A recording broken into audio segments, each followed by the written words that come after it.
Welcome back, everyone. I'm JTXRP, and today I have Chris Blevins here with me, who is going to explain the Byzantine Generals Problem. And I wanted to focus on this and have a video about it, and Chris offered, which is another great reason. But we're going to discuss here today what I was found interesting, and I could never look into as deeply as I wanted to, and I wanted to have an expert explain it to me, and go figure, I found one. The Ripple's protocol consensus algorithm talks about here the Byzantine Generals Problem. And so I wanted to have Chris on to talk about this and what it is and how it relates to my understanding of the consensus algorithm that Ripple uses, and educate us all about what the Byzantine Generals Problem is, what it has to do with crypto, and the different ways that maybe people have tried to go about solving it, and much more. But before we get started, make sure to like, share, and subscribe. And if you really found this interesting, of course, always appreciate if you share it with a friend. But Chris, thank you so much for joining me tonight. How you doing? I'm doing well. It's my pleasure. Thanks for having me. Yeah. And so Chris was going, we were in a room one night, and he was talking about how if anyone solves this problem, they'll be like a trillionaire or what have you. And so my ears perked up because, I'm not super smart, but I'm interested, if I could solve problems, then, which is what I do for work, then I'll see if I could solve this one. But Chris, let me know the problem first. What's the problem here that we're going to be looking at? Yeah. So the Byzantine Generals Problem really doesn't have anything to do with the Byzantine Empire or Byzantium or Byzantine or however you want to call it. Okay. Really, what it was is originally they had something. If you've ever heard of the prisoner's dilemma or the two generals problem, it's really about communication between nodes in a network. And the way I like to explain it is, instead of talking about Byzantine generals, I talk about kids playing King of the Hill on a playground.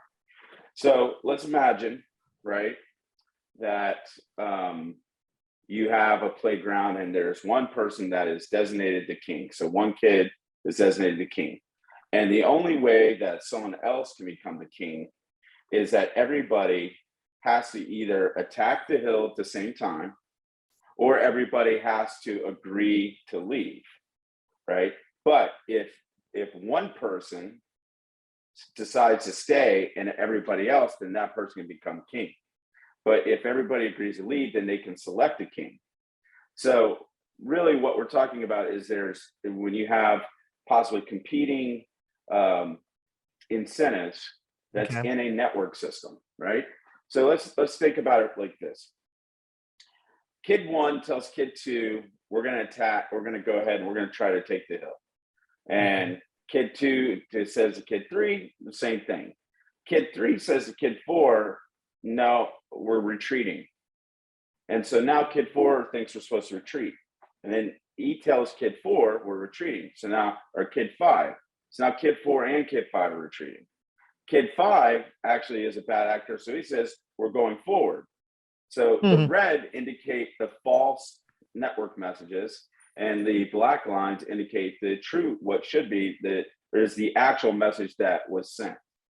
So it gets reversed when you come back here. So now you have three different people that are retreating and the others are attacking. So the king remains the king.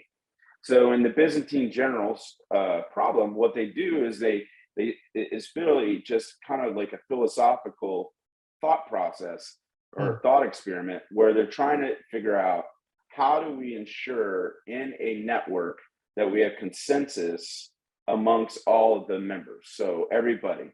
So how do you make sure that all the kids are either going to do the right thing, or going to agree on what the right thing is and then do it, depending on if you're the king or not. That might be your whether it's the right thing. But then how do you ensure that if there's a couple of them, that like kid three and kid five, who are going to try to fool the other kids, how do you account for that?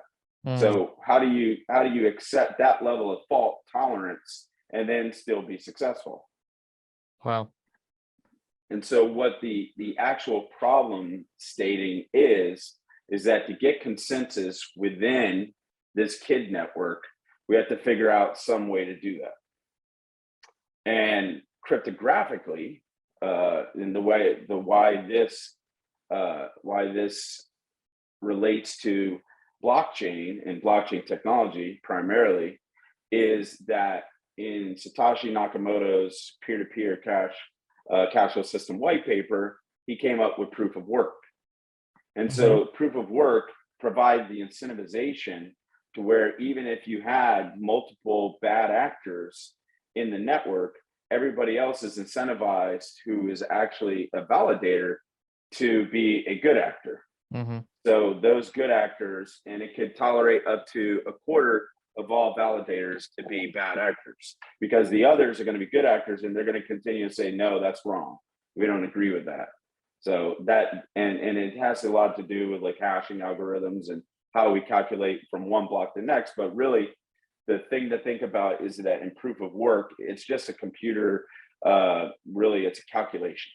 So and if I may, this is about computers and networks and trust. Essentially, it's like a system of trust is what it sounds like, and potentially bad actors. Yeah, you can think about it as trust, but really what it's about is about failures. Okay. How do you overcome failures? How do you ensure that you have continuity, business continuity, or network continuity, or network trust in this particular case in blockchain, with either failures offline or bad actors and people trying to write nefarious things right into or creating cartels and writing nefarious and trying to take other people's money.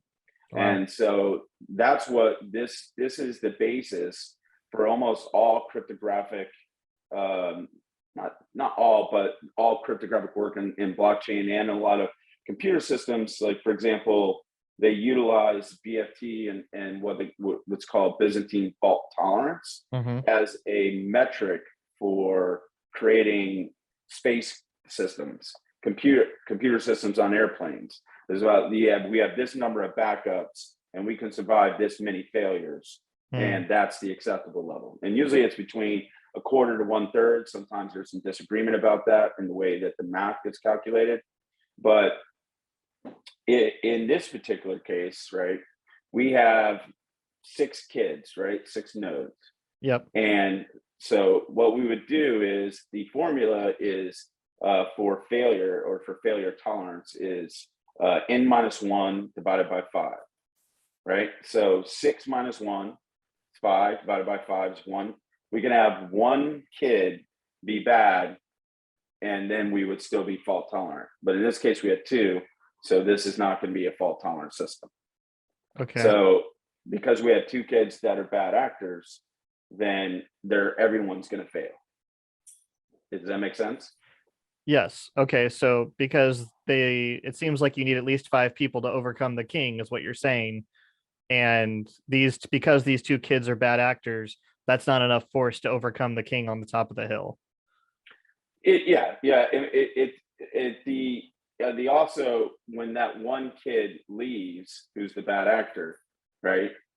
What's going to happen is that the others are going to do whatever was either retreat or try to take out the king on the hill on the top of the playground. And then that other kid is going to be the one that is left out.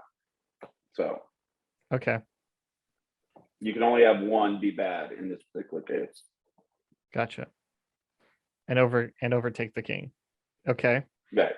So the original, so the original problem, the way it's stipulated is that imagine you have a city and you have a general and your generals surround the city.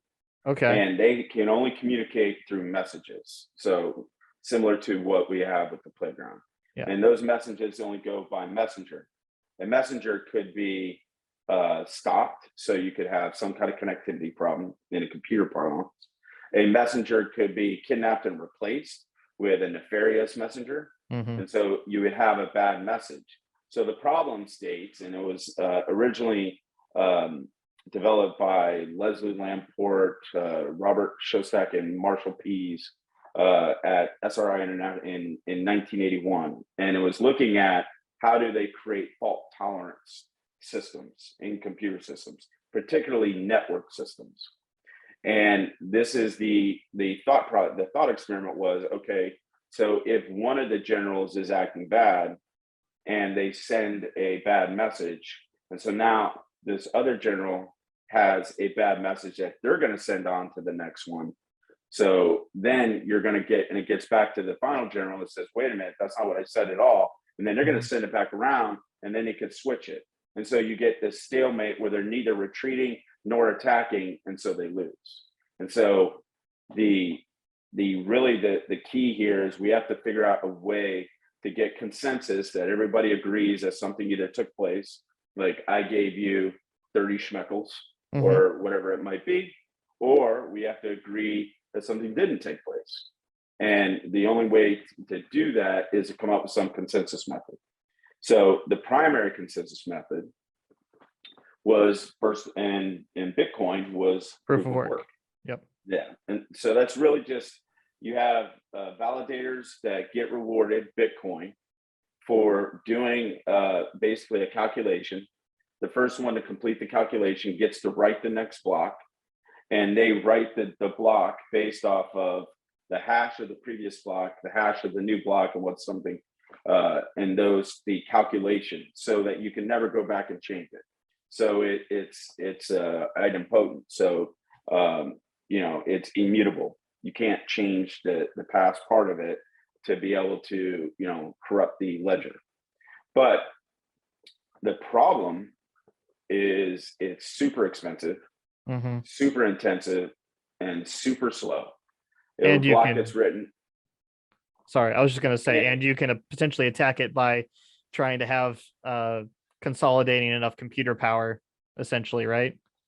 If you take over 20% of the validators, or 30, and there's way more validators than that, but like, because each validator, if they want to be eligible to earn, I don't want to go too deep into everything, but like on Bitcoin, because that's not what we're really here, but it's the percentage of total validators would have to be over 20 to 25% to overcome like all the good actors in that particular. But the amount of computing power and just power that it costs to do that, and it's slow.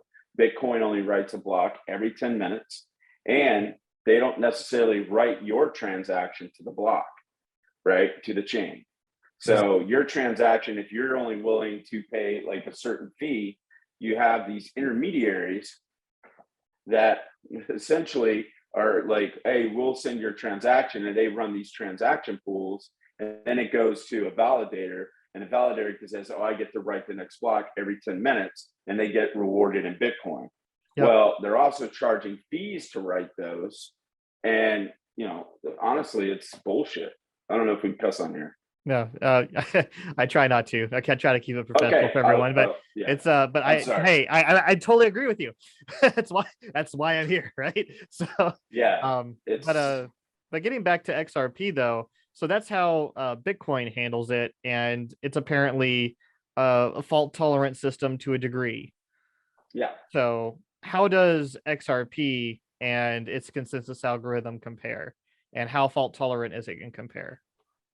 So XRP, their consensus algorithm is based off of something called a federated Byzantine agreement. And really all the only difference is, and this is something that I've been researching myself for another project, is that well, first of all, we need to talk about proof of stake. Okay. So so proof of stake consensus, in case any of your viewers have never heard, proof of stake consensus, you have people that are validators in the network that volunteer to validate to get paid a fee. And in that, the validators all agree, and they have to stake a certain amount of their coins to be able to do that validation, and then to win that back. So win's not a good, but actually earn their initial stake plus a percentage, and so they call it APY. So it's the approximate. I can't remember what the but it's a yield percentage. Mhm. So if I stake 100 schmeckles and it's a 19% yield, then I would get 19 schmeckles back. So that's proof of stake. Yep. Proof of stake is incredibly open if it's not done correctly. It's incredibly open to being taken over, because if you have 100 validators and someone can take over 51 of them, then they can write anything they want to the chain. And you've seen this in systems like Beanstalk and others, where they didn't have the correct technology in place to protect it. So you need to make sure you have enough validators. The 51% attack. Yep. If you've seen the ICO episode of Silicon Valley, that's what they were trying to fight against, is the 51% attack. Yep. So the 30% attack under proof of work is really, like, that would be very, very difficult to pull off. I mean, it just would be almost impossible. Well, we just saw some things with Terra happen as well. So as soon as you say never, something happens, right? Well, Terra's proof of stake. So so there's only really two proof of work blockchains right now, and that's Ethereum and Bitcoin. Well, and Binance, maybe. I'm not sure. Okay. I can't don't know off the top of my head. Yeah, but those two for sure are proof of work, and that's why they're super expensive to do transactions on. Ethereum's the most expensive, obviously, but proof of stake is that instead of utilizing some kind of calculation, that you have a system to where people are incentivized to come to a consensus. And then once there's a consensus, right, which is like and whatever you say that consensus figure is, right, that consensus is what that consensus block is what's going to be written to the chain. Mm-hmm. So in the case of XRP, and proof of stake is still fairly slow. It's very fault tolerant, because you have like in the case of Terra, or I don't know exactly, but you have where people can take over less than 51%, but they can still have a majority, or they can collude and create cartels to write, and there's a bunch of different things that people could do. Mm-hmm. So to get around that, you also have something called, we should talk about something called proof of authority. So I've heard that before, but I haven't seen or been interested in too many blockchains that have run that, though. Yeah, and you're very smart to not, because proof of authority is essentially, it's just like a bank. They say, oh, we're going to pick these 7-8 validators, and they're going to be our validators. They're going to be the people that we're going to trust to write everything out. Sounds like good money laundering, possibly. So there's a game, and I can't remember, Skyway Sky. I don't know if you. I've seen a lot of play to earn games, but I'm not sure which one you're talking about. So this is like one of the biggest blockchain games in the world, and I can't recall what the name of it, but they had proof of authority. They had 9 validators. Well, guess what? Somebody got the keys, so essentially the private keys, to 5 of those, and then they took all the money out of the treasury and out of the game and gave it to themselves. Is that Axie Infinity by any chance, or? Yes, that's what it is. Axie Infinity. Yeah. Okay. Wow. Yeah. Yeah. So 651 million worth of ETH and Bitcoin was taken from their treasury. No idea. Yeah.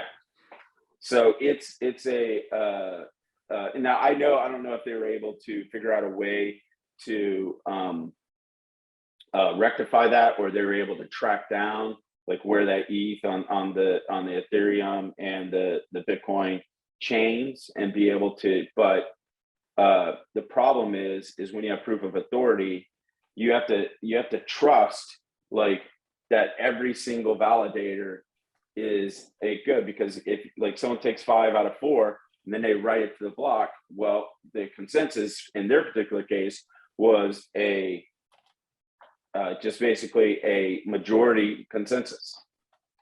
So so it's 51% essentially. Again, it's a 51% attack. So that's be a majority, right? Sure. Yeah. Yeah. Okay. Absolutely. So, okay. But the the other thing that's so frustrating about it too is that you have some chains that, for example, do they have voting, right? So it's like a DAO that has a distributed or decentralized autonomous organization. They have voting, and they give, for example, one vote per coin, and they can propose anything. Well, in this Beanstalk DAO, which they had proof of stake, and they just basically had a 51%. And so someone took out a flash loan, bought 51% of the total supply for like 4 billion, and then basically made a proposal to give themselves all of the money in the treasury, and then closed it out and paid back the flash loan before they had any interest on the loan. Wow. So they took out a flash loan, bought 51% of the supply. Yep. In a DAO. And a DAO and they did it on one coin, one vote. Dumb, stupid, so ridiculously dumb. So would NFTs but have been any better in that situation? No. Okay. I mean, you can use NFTs as membership in DAOs, and then fractionalized membership of an organization. There's different things you could do, but really, the best thing to do is, in my opinion, is that you have a reputation system that goes with the voting, right? And so it's a combination of the token, having a wallet, the amount of tokens determines the amount of reputation you have, and then your reputation and your tokens, and then having a wallet allows you to have one vote. And that way, not for each reputation point, I mean, so we could get into like my thoughts on how to do that and make it safe, but sounds like a whole nother video. But we can get back to the federated Byzantine agreement for XRP and how it stacks, because it sounds like the 51% attack is the fault tolerance for all of these blockchains we've talked about so far. I mean, 30% technically for Bitcoin, but it sounds like you could use the 51% attack everywhere. So is that the same with XRP?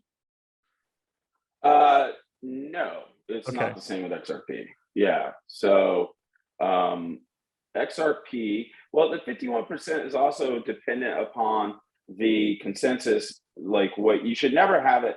So one of the things I would say is you should never have your consensus be less than what we call as BFT. So you should have to have at least 65%, 1/3 have to agree to get consensus. If not, then you throw it out. That's number one. You're saying 1/3? So, yeah. So it should be that at least 2/3 of all validators should come to consensus. Oh, okay. Because I was thinking the opposite the way you stated it before. Okay, just making sure. Yeah. Yeah. So that's the first thing that should be done. The second thing is that you have a trusted group, similar to proof of authority, but instead of the trusted group being your only validators, each of those trusted validators have another group of validators, and they have their own chain. So subgroups. So if you think of subgroups or federated blockchains. Okay. So XRP uses a federated. Now, why do that? Well, if you have to have 2/3 of validators, and let's say some of them are gone, some of them are out.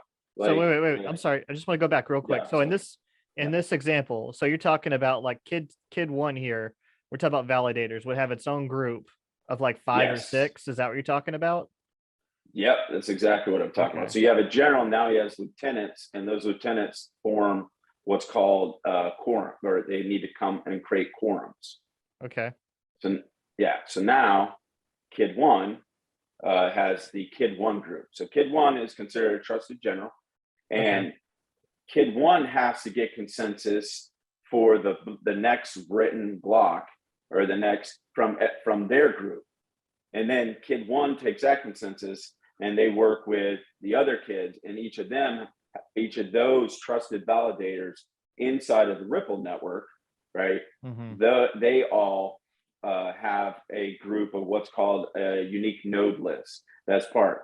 And so now what you have is, instead of having a fault tolerant system of, let's say, 1/4 or to 1/3, now you have a fault tolerant system where you have to overcome not only the validation inside of each of the UNLs, or the unique node lists, or the groupings, but then each of those validators come together and they have to come up to consensus, and it doesn't have to be as high, right? Because you have a certain quorum that you're going to say that is the level of tolerance that you want to have. And so in the case of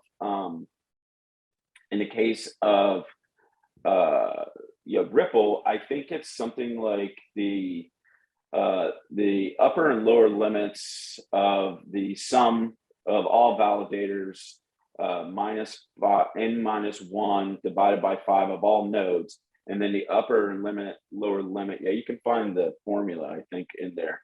But I remember seeing what you're talking about. I'm just trying to remember, like, where in the world did I see it? Yeah, there it is. It's over there to the right. Oh, here? Go to your left, down a little, and next page under 3.1. If you keep going over to the right there, that. So for the analysis, the probability that any node is going to collude or join or do something, but this is for joining a cartel. But the idea is that they want to be able to overcome and at least be this fault tolerant. So P sub C, right, is the I think we might lose some people here. Oh, sorry. Well, yeah, let's not go deep into math, but just to understand that XRP uses a federated system. So they sorry, real quick, the federated system is these subsystems, right? This is the federated part. So KID 1 is federated to KID 2, and they essentially have their own blockchain. And then they come in and they compare and they say, yeah, we agree. And then KID 3 and KID 4, KID 5, KID 6, they essentially have their own network. Easiest way to think about it. Gotcha. Okay. Cool. I'm following you now. I think other people might be too. So, but again, Bitcoin, Ethereum, proof of authority doesn't do this, right? They don't have this federated system. No. So Bitcoin uses proof of work, with rewards. So there's incentivization for people to mine coins. Yeah. Now they also have a limited supply, lifetime limited supply that's going to run out. And so I'm not sure how they're going to write transactions when there's no more supply to reward people. So it's going to be interesting to see what happens when that runs out. So it also means that Bitcoins will be super valuable, just on that, because of that. You think it's going to be, or you think it's a possibility of it being? I think it's so if we think about the original intention of Bitcoin, was that it's supposed to be a peer-to-peer cashless system, right? Yep. Of value trade. But it's not peer-to-peer because you have all these validators who are the middlemen. So it's really no different than the banks, right? You have a bank and you trust the bank to say, this is what my ledger says, right? In this case, you have this group of validators who are super rich, and they spend a lot of money too, so they're not super rich, but they're the ones getting money to do that. So there's still a third party that's responsible, right? But the reason why I think, because it is a limited supply, and I can't remember if it's 21 million or 21 billion. I'm not worried about it, but I think your point will hold. Yeah, it's 21 something, but it's that limited supply means that when it runs out, I think in 2040, no more Bitcoins are created ever. Wow. So if no more Bitcoin, just in the law of scarcity, and people have already assigned value to it. So because of that, and because of it's become more of a security as opposed to a currency, in my opinion. So as a security, I think it's a very good bet. Like, it's volatile now, but when the supply is low, and there's people holding it, and it's it's an extremely accepted form of currency. So then if you have 4 Bitcoin, and then but you look, based off the breakdown of the Satoshis that you have, right? I think it's going to be very valuable but more as an investment, not as a currency. Right? Gotcha. Yeah. Well, and even then we can use spend the bits to send Bitcoin back and forth on the XRPL network. So, I mean, there's even that option if you wanted to use it for as quote a currency, but just do it cheaper. You still have to write that. Someone has to write that and come to consensus on the Bitcoin network. Yeah. Right. You can what I'm saying is that once there's no more rewards, there's no more incentive for people to write that and to run these huge computers that cost, millions of dollars a year to run. Mm-hmm. So I don't know how you're going to be able to exchange Bitcoin. That's the other issue. So then it may be like, you're doing it for like, literally, I have to come hand you cash, and then you give me, you give me your wallet of however much Bitcoin is in there, on a USB. I don't know. Maybe they'll come up with something and something will change. I'm not sure, but it'll be interesting to see. I always wondered why someone hasn't just like renamed like an XRPL token Bitcoin and just, created a limited supply, and just seems like all you care about is the name. Then I don't know. You get the speed and power of the XRPL network. I don't know. I have nothing against Bitcoiners, and I hold Bitcoin and Ethereum and several others, but I'm just always kind of curious. I'm like, why not just take the name and have the power? It wouldn't matter because it does. There's no real, if you think about it, there's really no such thing as an actual coin or a token. Like all there is and we can get, philosophical. But there's, well, I mean, but if you think about it, it's just a ledger that says you have this value, and a ledger that says I have this value of whatever. It's just basically a plus and minus, or we have an agreement between us. We decide to escrow, and hold something between us. And you say, hey, Chris, I'm going to pay you this much XRP or Ripple, XRP for you to do this video. And you say, I'm going to be, all right, well, put that in escrow.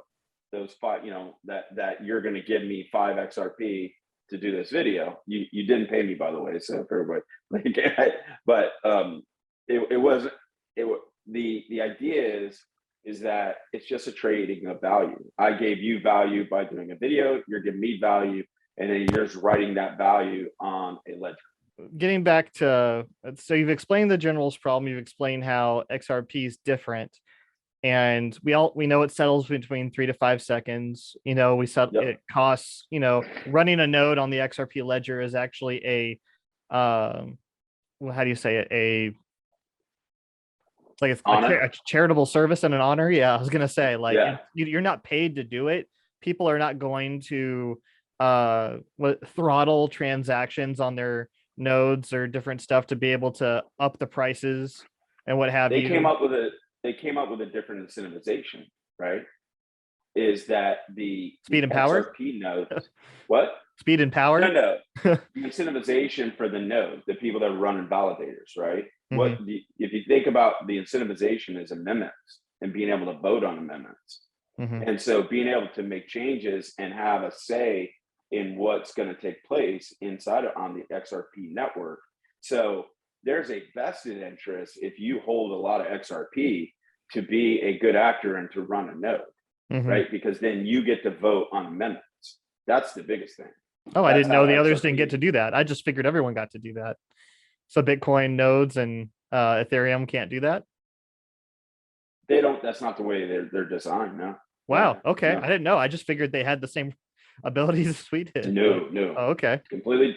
Yeah. So if you go and you look, and if anybody's interested, you can go and look at XRP scan, or I can't remember what the scanner is called, but I'll put the link in the description.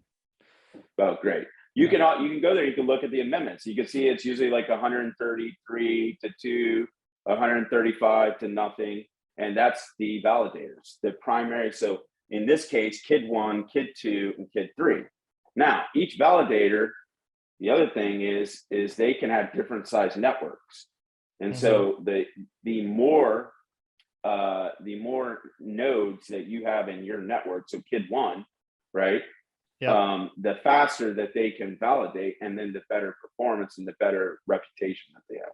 So that's the way XRP is. And I hope I did it justice, but that's really how they're able to do things fast, because if kid 1, kid 2, kid 3's node networks all agree, and so now you have, you know, the total number of nodes that have agreed, it surpasses, but you only really have to have 3 report back for this because of the quorum. So now you can do it so much faster and so much cheaper. Gotcha. Makes sense to me. And yeah, that's my understanding of it as well. But you explain it much better, and I like the visuals you came up with. I just try to add it to them the best of my ability. But yeah, the subgroups, so that you can trust the main network. And then you said there's a list as well, right? Can you explain about the list you talked about real quick? You said there was a list of trusted nodes or something of that nature. Yeah, so they have. So let's say with kid 2, for example. Like, how would that relate to kid 2 as we look at it? So let's say call it kid 2A, B, okay, C, and D. That'll probably help. But okay, kid 2, you know, is the primary, and then, you know, kid 2A and B. So kid 2A, B, and C are what's called their nodes in a unique node list that are under kid 2. So if you to go look at the actual validators list on the XRP scan, like, you'll see that there's I think right now there's 136 trusted validators. So they're the trusted validators. They all, each one of them has a group of nodes that they use to get consensus. Now, if that trusted validator is a bad actor and your vote is not getting counted, because I think there's still is there also a current, you get paid a small amount, like a very tiny amount, but when you run a node, I think maybe I was gonna say I don't think so, but if that's the case, I need to start running a node. I need to make that video. So yeah, well, I mean, to run a node, but not necessarily a validator, right? And so there's so, but the unique node list is the list that kid 2 has. So kid 2A through E is the unique node list of kid 2. So it's called a UNL. Gotcha. Yep. So it's just their network. It's the kid 2 or kid 2 Generals network, right?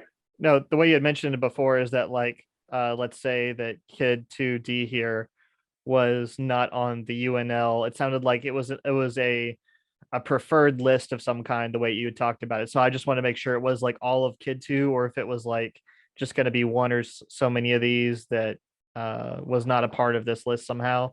So that's what I was trying to understand. But you're saying it's all, the UNL is the entire list of kid 2A through B, C, D. So yeah, I mean, I think that's changed somewhat, the definition of how they approach that, as far as the node operators, and then how I think you can go from one validator to another validator based off of your own, you know, wherever you want to go.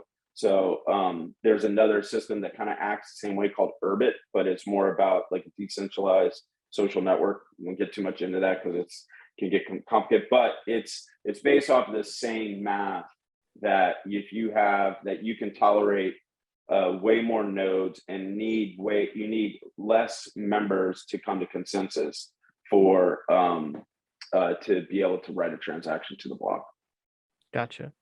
Well, I appreciate you coming on and tell us about, you know, the Byzantine Generals Problem. This definitely broke it down for me a lot easier. I love your King of the Hill approach to explaining, you know, the kids and the hill, and as opposed to servers and consensus, and it really helped me. I hope it helped you too. And if you have any questions, put them down in the comments below. I will try to make sure that I can get an answer from Chris for you, and I'll have him hit up a reply as best I can. And yeah, make sure to like, share, and subscribe. But I do want to make sure to ask Chris and tell us a little bit about what got you into this, and what you can tell us about what you do, and you know, if you want to. Just want to give you the opportunity. Yeah. Absolutely. So I'm the CTO of well, my day job is I work for Microsoft as a data and AI cloud solution architect. So I primarily work with machine learning, data warehousing, but I work with a group of people called the Open Block, uh, and we are working to create a public benefit investment system. And we're working on, and my job is I'm the CTO of Open Block.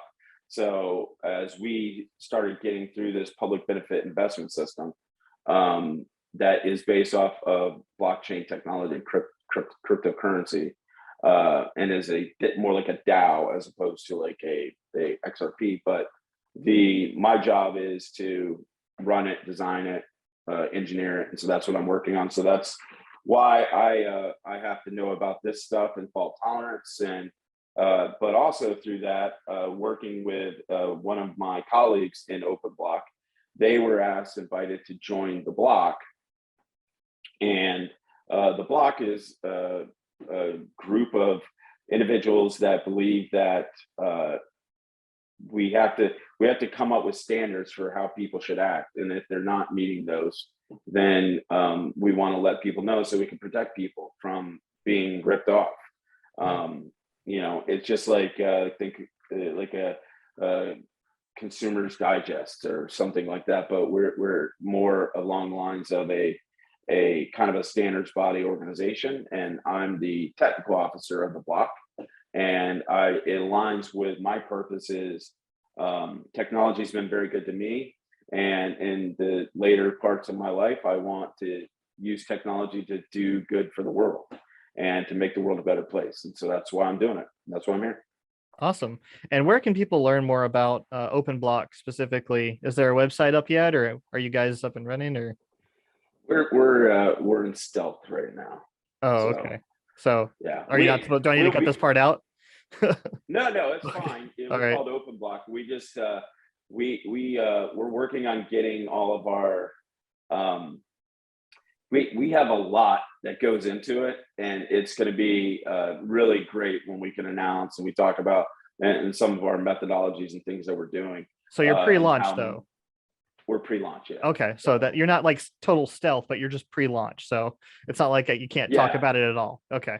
No, I can't, I can't talk about every single thing, but it's the, at the basis, the idea is that we want to, our mission statement is we want to reboot the world one block at a time. And so we mean that both from a block chain perspective, but also a neighborhood block. And how do you do that? How do you improve neighborhood? How do you improve, not gentrify, but how do you improve? How do you give people investment? How do you help people utilize Web3 and the next generation of technologies to give them more opportunities? To guarantee a basic level of income, to guarantee, and it sounds socialist, but it's really not, because we're also believe in providing the investors dividends and the returns on their investment in these projects. And so that's what we're doing. It's a completely new way of approaching how to make the world better, in my opinion. Gotcha. Well, whenever you're interested and you can tell more, would love to have you on for launch and maybe have you and the team will on. hit you up. Okay. Yeah. Maybe we'll do a live or something. But yeah, I hope it's right now we have a target to launch in August. So oh, okay. Well, it's not too far away, but got some work ahead of you. It's May. So yeah. So we'll have you back then, definitely. And if you want to come explain one of these other complicated problems as you get inspired, I'll have you on for that too. Well, in terms of the you mentioned block oversight, I am a member of that as well, and that is something that is not launched yet. I do believe it'll be extremely awesome whenever it does. We are close, but we are working hard to be able to figure out what really is going to improve the space, what rules and controls we need to have, and flexibility to be able to act in the space. And so we got done with some values, mission statement, and we're trying to solidify our onboarding process and all these great things. So stay tuned for that, guys. I will be bringing you more about block oversight as well. But I hope you enjoyed the Byzantine Generals Agreement. I hope you enjoyed Chris, and please, again, put comments below if you have any further questions, if something was unclear. I know this was a bit of a longer video. Appreciate you sticking around. And but I'm JTXRP. This is Chris, and we'll see you next time. We're out. Thanks, everyone.